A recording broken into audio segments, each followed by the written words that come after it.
Hi guys, welcome to another Road Pilgrim car review, and today we have the BYD Seal on review with us today, which is a really exciting car. Some weeks ago we actually got the opportunity to test drive this car under some harsher conditions at Changi Exhibition Centre. So the whole place was set up like a bit of a driving experience with a track, acceleration, braking, all the sporty stuff. And this car actually performed wonderfully, and today we actually have the opportunity to test drive this car on the road. So for today's review, what we are going to do is to check out its exterior, go through some of the interior features, and of course take it for a drive and see how the car performs on the roads in Singapore. But before we do all that, if you're a driver in Singapore and you're thinking about selling your car or consigning it for the best price possible, be sure to check out the link in the description box below, because through that link we'll be able to provide you the best possible quote and valuation for your used car. It's completely free to inquire, so please do that. And without any further ado, let's get on with the review. Alright, so jumping straight into the review, this is the exterior of the BYD Seal. And it's so nice to see this car in the flesh, because we actually first saw this car in person at the 2023 Motor Show, which was actually all the way back in January. So almost 11 months, almost a year later, we are finally having it on the roads in Singapore. So we're super excited to have this here. And as you can see, it is a rather good looking car. I think it's a really handsome car. There have been a lot of online opinions about what the car looks like.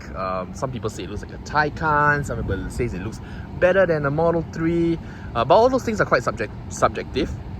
I'll leave that to you, what you derive or what you feel about the appearance of the BYD Seal. But one thing that there's no denying is how sporty the car looks. It's got a very sleek front end, and I really love these DRLs. It's almost like a Fang design. Actually, it reminds me a little bit of a Supra and a bit of like a Peugeot as well. And then there are these lighted bits in the grille here, which are really cool. They're quite trippy actually. Really nice touch here. And I think generally speaking, the car looks a lot more mature than anything else that BYD has come up with in the recent months. So this looks like a proper car, a proper grown-up car, a mature car, so to speak. It is a 4-door sedan. It takes the format of a 4-door sedan, so this will definitely be very practical, aside from being very good looking. And for those of you sharp-eyed ones out there, you will see that the rear of this car is adorned with the logos all-wheel drive and 3.8S, and the S stands for seconds, because this all-wheel drive performance variant will do 0 to 100 in about 3.8 seconds. And we all know that claimed 0 to 100 times are usually a little bit conservative, so we are expecting this car to do a little bit better than that. But we'll see how that turns out later on when we put this figure to the test, so to speak. Of course, we don't have any official timing gear with us, but we should be able to get a pretty fair and accurate gauge on how fast the BYD Seal is. So, across the back, pretty sleek silhouette as well, but this is not a fastback. There are a lot of, in modern times, so you actually press this button. So in modern times, a lot of the cars now are fastbacks, but this is not a fastback. So unfortunately, you do not get that massive lift back and a boot loading aperture, but still a very sizable boot, nothing too shabby, and this will definitely work very well for local context. And what's really amazing about the BYD Seal as well is that although this car is a 4-door sedan, and from the outside it does have fairly compact footprint, but wait till you jump inside.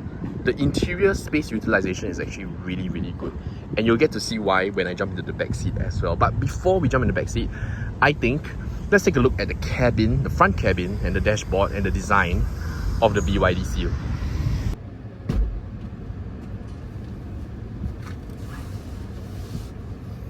Alright, so this is the cabin of the BYD Seal. Welcome to the cabin of the BYD Seal. And the car was already turned on by the time I got in, but actually the BYD Seal comes with comfort access. Comfort access meaning The seat moves away from the steering wheel when you're trying to get in and out, and it closes up when you are ready to drive. So that is a sort of a luxury feature that I think seems to be setting a tone with the BYD Seal, because this is not a very pricey car by any means. There's a lot of value that's actually packed into this car, but although it is value for money, I think there are actually quite a lot of things that make the BYD Seal quite luxurious, and I'll show you why. Pardon my fiddling, I was just trying to get the air conditioning blower to tone down a little bit. But in any case, yes, so jumping into some of the luxury features that you'll find on the BYD Seal, but take into consideration as well that this is the top spec all-wheel drive performance variant, so you definitely get a lot more gadgetry and features in this car as compared to the two other cars in the range. So for those of you who don't know, there are actually two other BYD Seal variants on sale in Singapore, and of course you have the base variant, and that is a rear-wheel drive only, and then you've got a mid-spec variant which is also rear-wheel drive but with a larger, or with a little bit more power packed into the car. So it's sort of a good balance point between the two, or between the three, and this of course is the top spec one, and this is the 3.8 second car.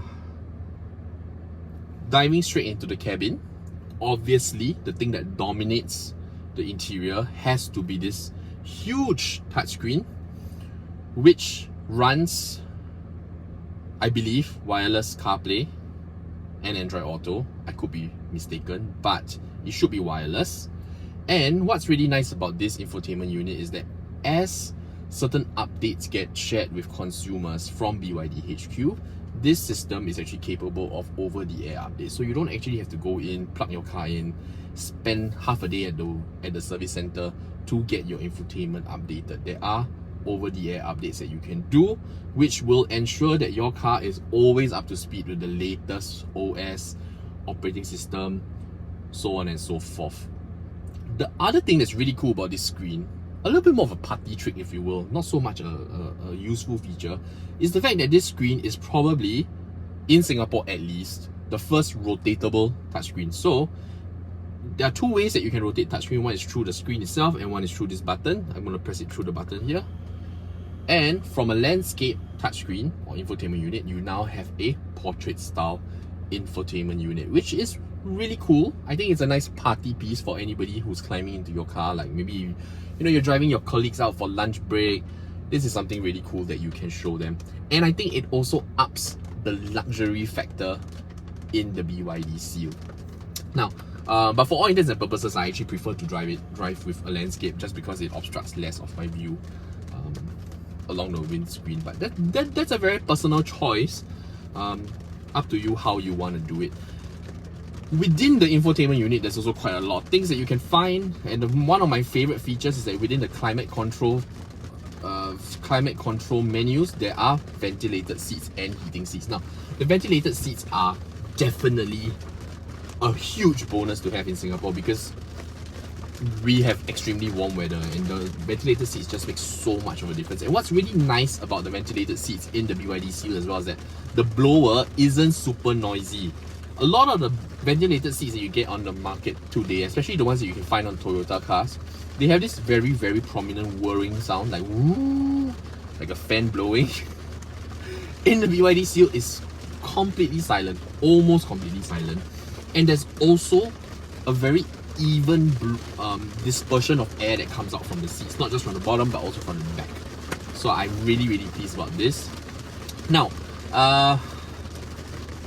there is also air purification capabilities in the BYD Seal.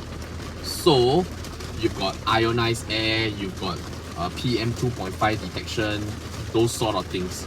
I'm not just exactly sure what the standards are on these kind of things. I'm more of a car guy, not so much an air filtration guy, but anyway, it's kind of nice to have. It's good to know. I think a lot of the cars today are seem to be showing some sort of interest in air quality, and I think you can also see that from the latest Mercedes-Benz cars, which are now featuring like high-end HEPA filters in their air conditioning system. So once again, another set of features that seem to be pulling this BYD Seal into the direction and sphere of luxury vehicles. Aside from that, let's talk about cameras, because let me see, where do I activate my camera? My camera is activated, not sure how, but let's say I put the car into reverse, you can see immediately. So aside from the standard rear view camera, you've also got a sort of a top view 360, which is very useful when parking and when you're trying to figure out if you can park straight. There are also, let me see. Yes, there is a 360 cam as well. Pretty high resolution, looks pretty clear. Does it match up with my hazard lights? Yes, it does. So another example of how the BYD Seal has become a little bit more luxurious than your average perception of a Chinese-made EV. I think that's really nice. Yeah. So aside from that, let's put the car back in park. There are also a lot of features in terms of the fittings that are worth mentioning, and I think one of the things that I took notice of immediately was the DIN audio sound system that you find on the BYD Seal. And this is of course an upmarket system, a sound system that you wouldn't normally find on other cars.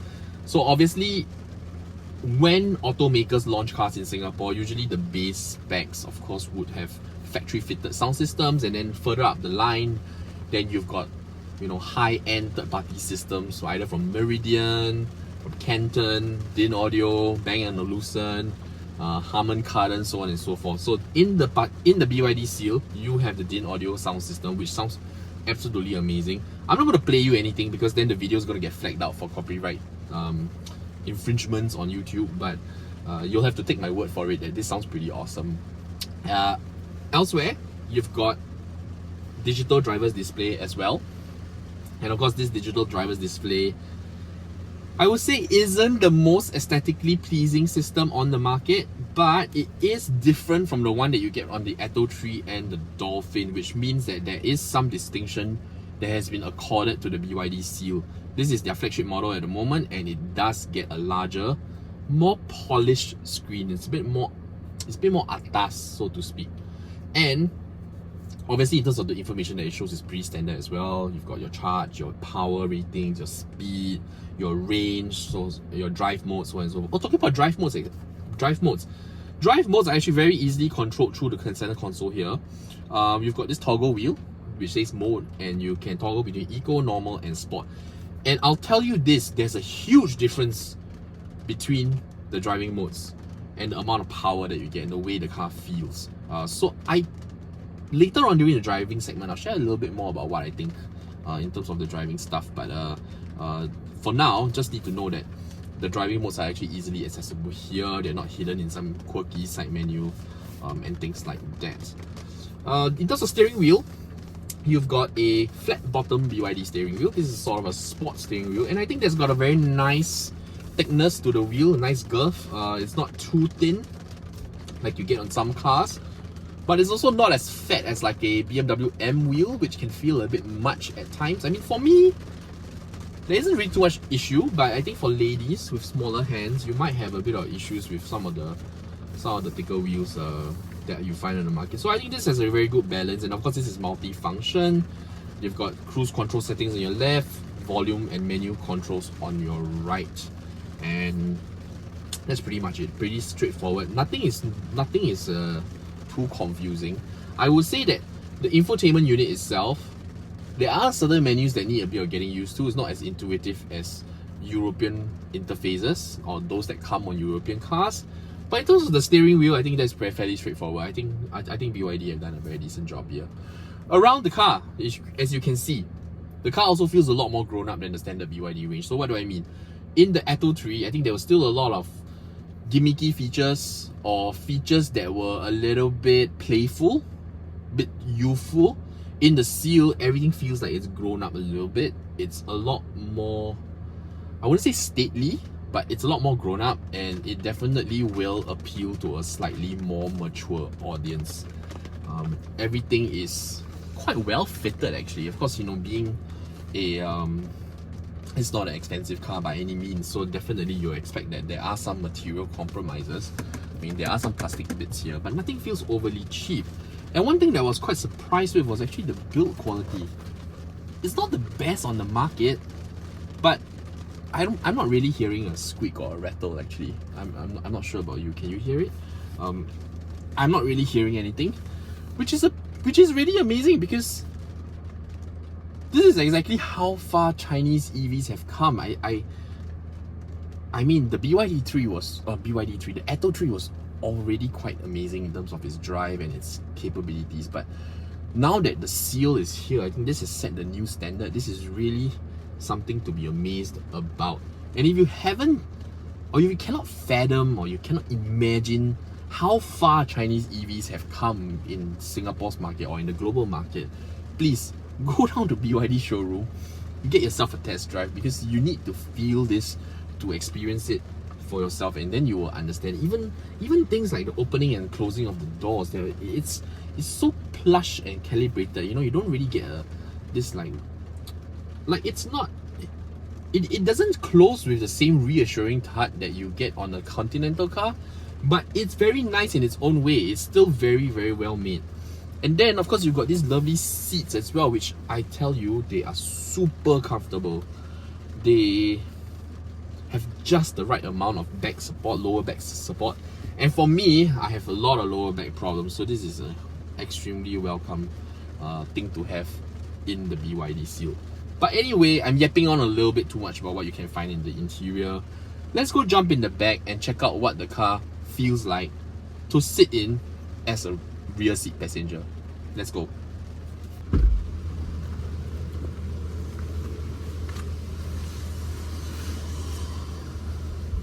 Alright, so now I am seated in the rear of the BYD Seal, and I think you can already tell that I've got a lot of leg room. This driver's seat is in my regular driving position. I am 175 meters tall, and this is the amount of leg room that I have. Absolutely amazing. Obviously not the car with the largest leg room ever, but considering the footprint of the car I showed you just now, this is absolutely mind-blowing. This has more leg room than I had in the BMW X5 that I recently tested, which is absolutely, it's just mind-blowing. I cannot even begin to understand how space utilization has been optimized to this level, because the car is not even very big. It's just a regular size sedan. It's not even a large size sedan, and this has definitely more room than my F10, and my F10 is so much longer. So really awesome job done by BYD when it comes to interior space utilization. And of course, headroom is pretty good too. This glass panel that you see on top isn't a sunroof per se, so there's no cover or sliding cover that covers this roof, this glass roof. This is permanently exposed, so to speak, but it is quite heavily tinted, so you don't really get much sunlight coming in. In fact, earlier on in the day when it was very hot, I think it was only just like mildly warm to the touch. It was never hot. It was never uncomfortable to be in the car under the hot sun. So this was really cool. But anyway, my point of bringing this up is because it does not have a cover, it doesn't actually affect headroom a lot. In fact, it's better than a regular car. So even when I'm sitting upright, I still got plenty of headroom. If I take a more relaxed seating position, then I've got super amounts of headroom, and I still have enough leg room to put my legs up and cruise around very comfortably in. And I think this is going to be a real bonus for your rear seat passengers. And if you're buying this as a family car, I think your kids are going to love you for it, because they can actually stand here if they want to. You know, I know that whenever I park my car, my daughter likes to hop out of her seat and stand in the middle and talk to us, and it's not really possible when you have a car with a huge ass transmission tunnel. But this car has a flat floor because it is, of course, an electric vehicle.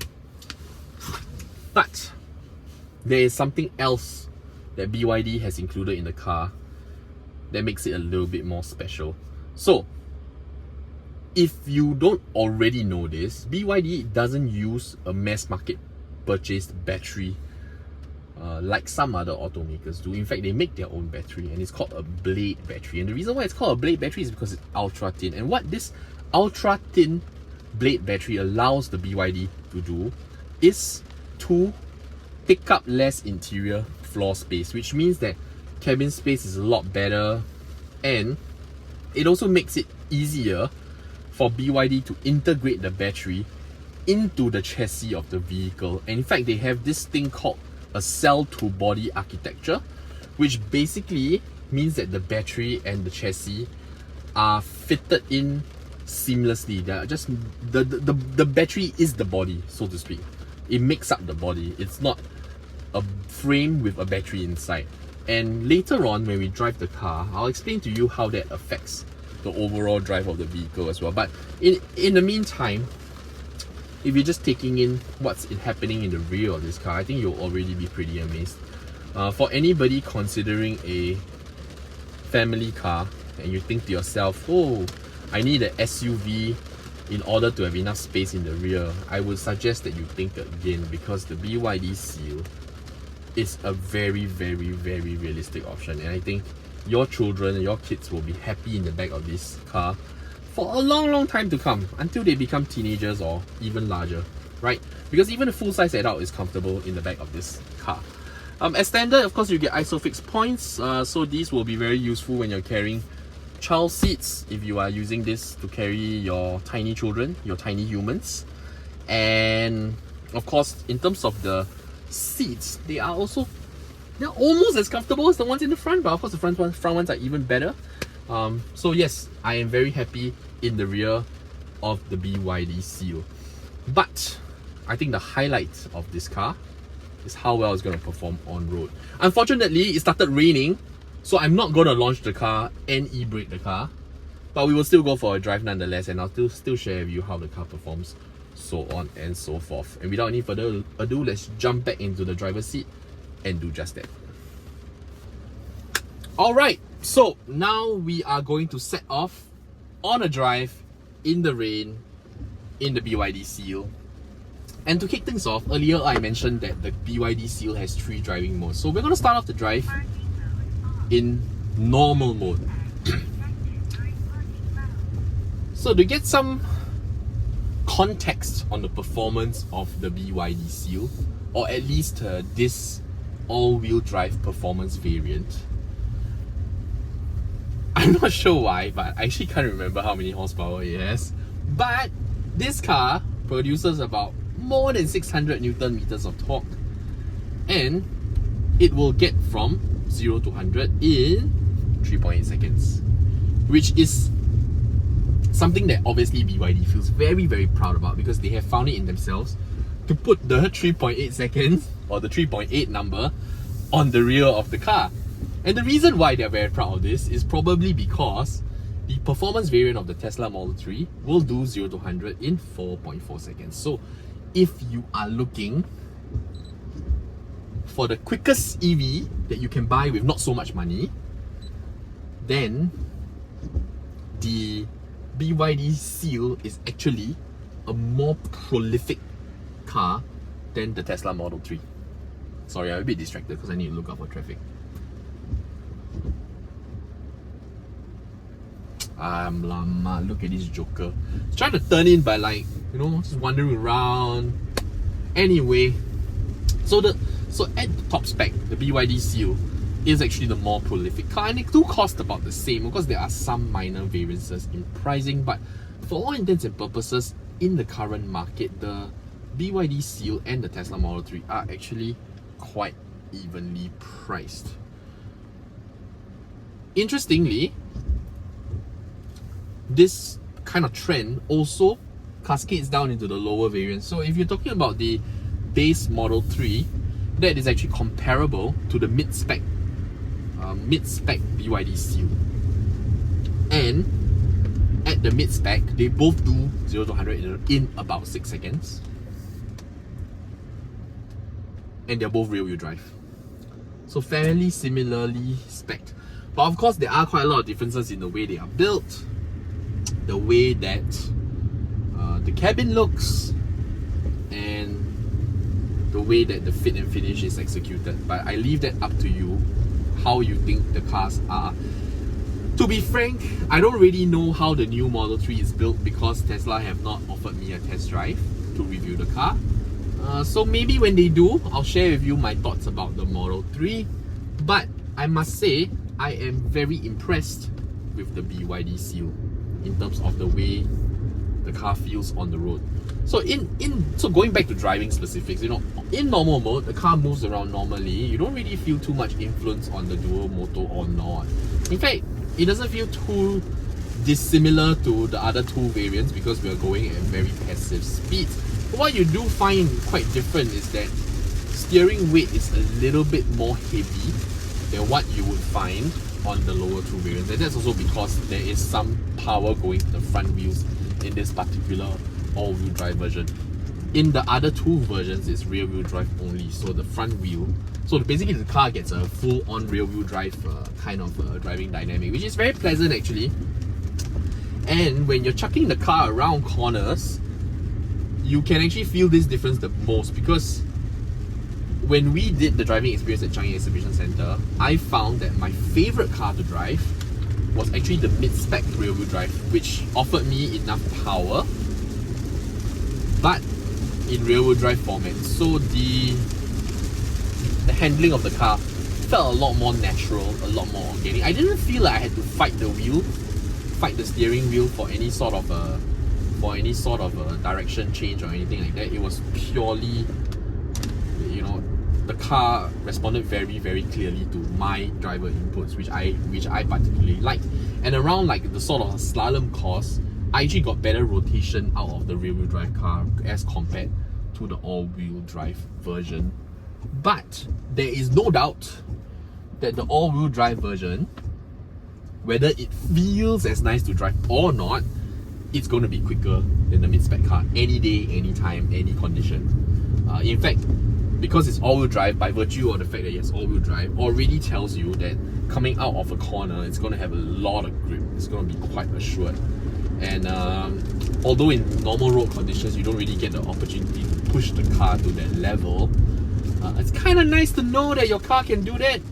And suffice to say, when we actually did push the car around Changi Exhibition Centre, the all-wheel drive version, it did stand up to the grip requirements, and it never once failed us. So that was pretty amazing. So, moving on to other things. If you take the car and you put it into sport mode, this is where you get the full beans.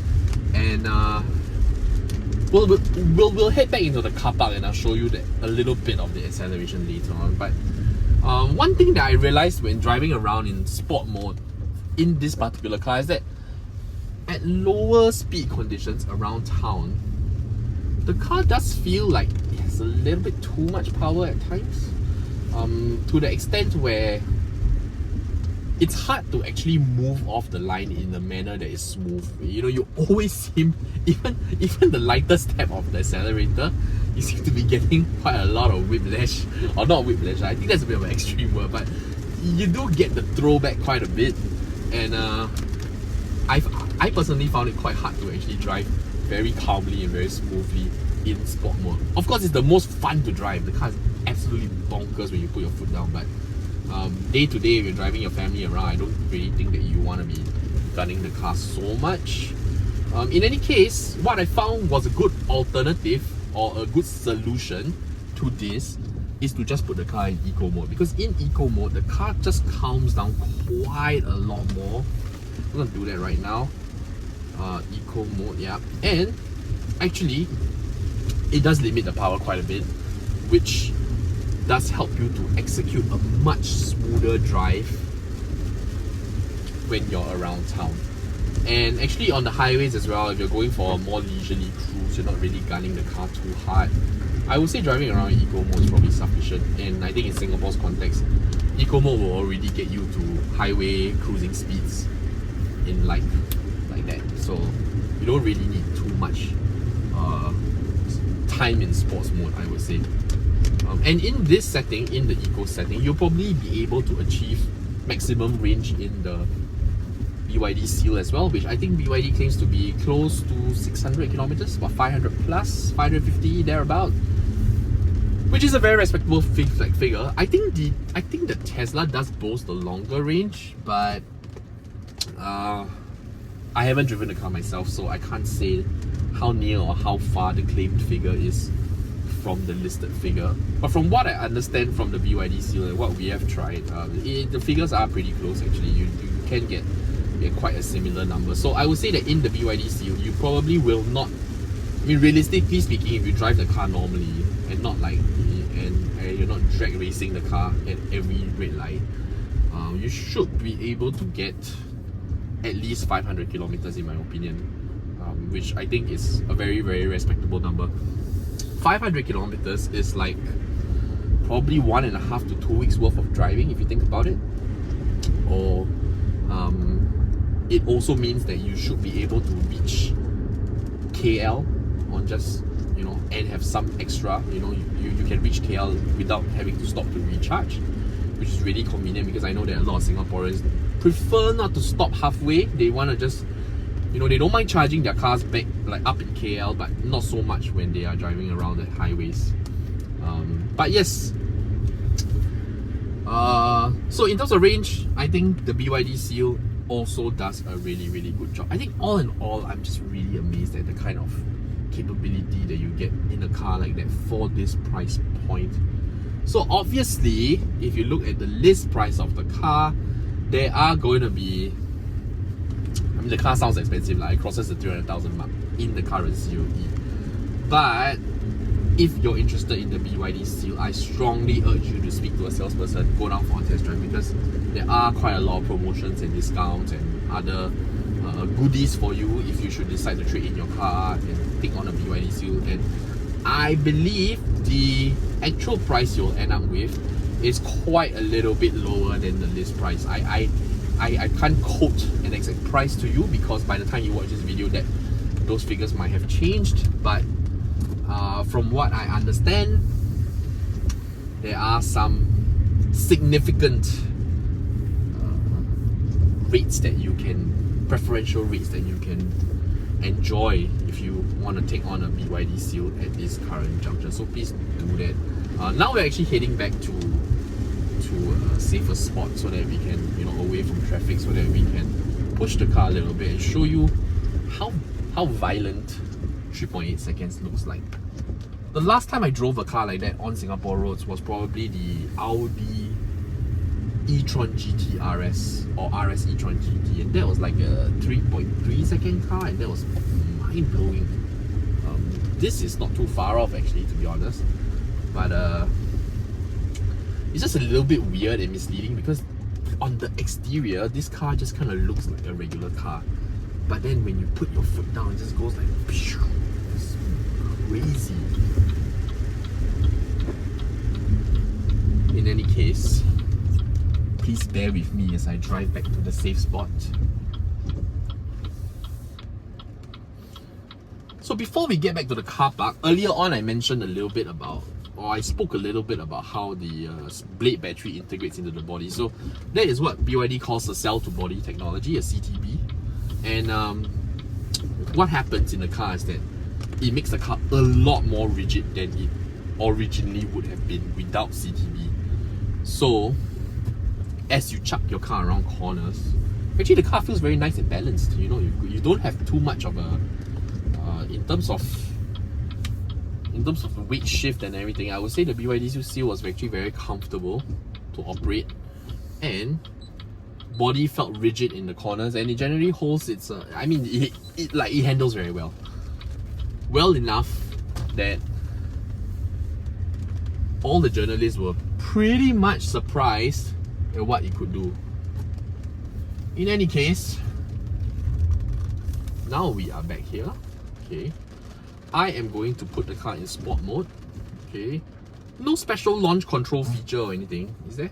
No, it doesn't, because when you're stationary, the car doesn't let you rev up. But in any case, I'm just going to take my foot off and I'm going to let the car accelerate. And then as we come to the end of this sort of empty space, we're gonna apply the brakes and we're gonna see how the car feels. And you can see for yourself the acceleration. So let's go.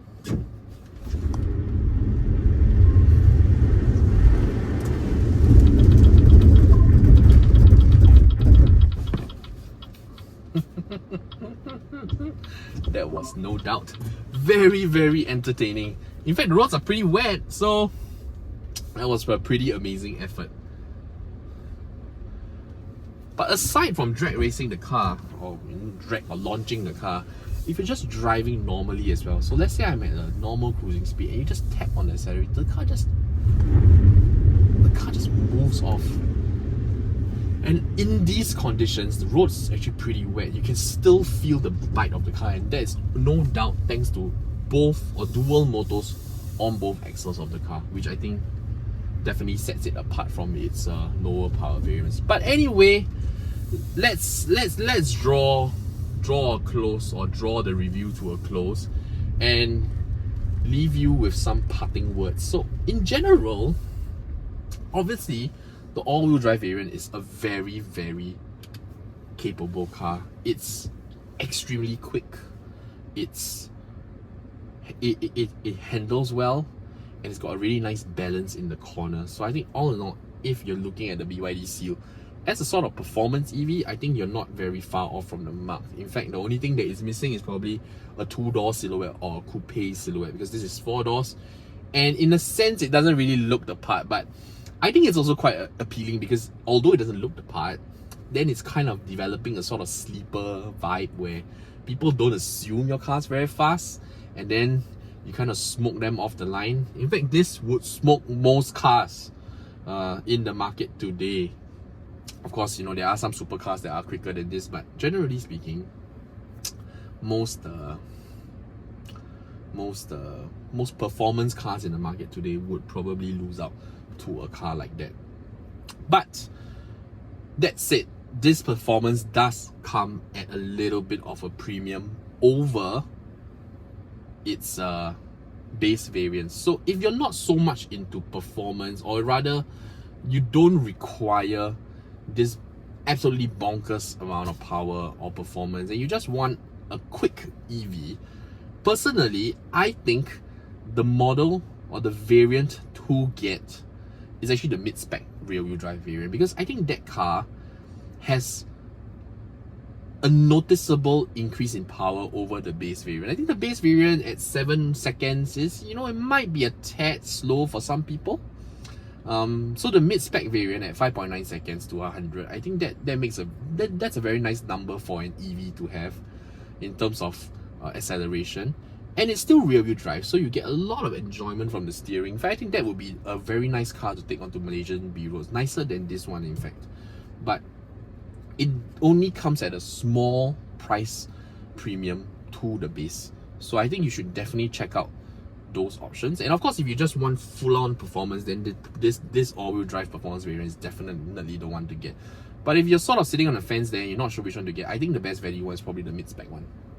So that's all I have for the review. If you have any questions about the BYD Seal that I missed out on, please be sure to put your questions in the comment section below. I'll be more than happy to answer those questions. And if you are a driver in Singapore and you're thinking about selling or consigning your car for the best price possible, be sure to check out the link in the description box, because through that link we will be able to provide you with the best possible price and valuation for your used car. In fact, there's also another link for you to inquire about your insurance renewals. We are a direct broker, which means we have access to all the different insurance companies. Once you submit a single quote, we'll send you a report of side-by-side quotations for you to choose the best one that suits you the best. If you have enjoyed this video or you have found it useful in any way, be sure to consider giving us a like and subscribing to the channel, because we've got new reviews coming out every single week. It would be wonderful if you could join us for those. And if not, please take care of yourself, stay safe, and we'll see you next time. Bye bye.